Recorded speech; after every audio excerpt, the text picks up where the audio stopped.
ඒ වගේම දෙවියෝ පින් කරන අයටත් හරි කැමතියි. මොකද දෙවියෝ ගාව පුදුමාකාර ධර්ම ගරුත්වයක් තියෙනවා.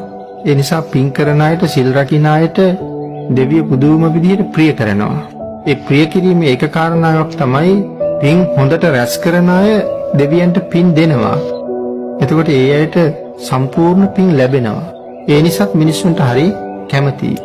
සක්‍ර දේවේන්ද්‍රයන් වහන්සේ සඳහන් කරනවා මනුස්ස ලෝකෙට සිව් දිශාවටම වඳිනවා කියලා.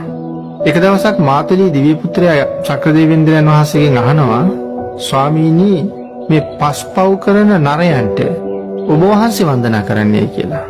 වර්තමානයේ නම් සක්‍ර දේවේන්ද්‍රයන් වහන්සේ සෝවාන් වෙලා ඉන්නේ. ඒකෝට සෝවාන් වෙච්ච උත්තමේ පස්පව් කරන නරයන්ට ඔබ වහන්සේ වඳින්නේ ඇයි කියලා සඳහන් කරාම සක්‍ර දේවේන්ද්‍රයන් වහන්සේ මෙහෙම ප්‍රකාශයක් කරනවා. මාතලී මම පව් කරන නරයන්ට වඳිනව නෙමෙයි. යේ ගහට්ටා පුඤ්ඤකාරා සීලවන්තෝ උපාසකෝ ධම්මේන දාරං පෝසෙන්ති තං නමස්සාමි මාතලී. මාතලී මනුස්ස ලෝකේ ඉන්නවා යේ ගහට්ටා පුඤ්ඤකාරා, සමහර ගෘහපතියෝ ඉන්නවා බොහෝම හොඳට මේ කර්මඵලය දැනගෙන පින්කම් කරනවා. යේ ගහට්ටා පුඤ්ඤකාරා සීලවන්තෝ උපාසකෝ, බුදු පියාණන් වහන්සේ දේශනා කරපු ආකාරයෙන්ම හරියටම සරණ ගිහිල්ලා පන්සිල් ආරක්ෂා කරන අය, පොයට අටසිල් ආරක්ෂා කරන අය, මෙන්න මේ සිල් ආරක්ෂා කරන උපාසකවරු ඉන්නවා.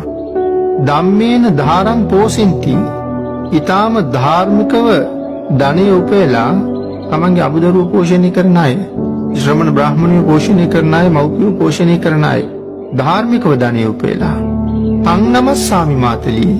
මාතලී ආන් ඒ අයට මං වඳිනවා.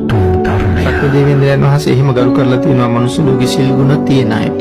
ඒ සක්‍ර දේවේන්ද්‍රයන් වහන්සේ ධර්මයට ගරු කරපු නිසා තමන් කොයි වාගේ තරාතිරමක හිටියත් සිල්වතෙක් ගුණවතෙක් දැක්කම ගරු කරලා තියෙනවා. ඒ කාරණාව දෙවියන් මිනිස්සුන්ට ගරු කරනවාද කියන කාරණාව විසඳගන්න අපිට හොඳ අවස්ථාවක්.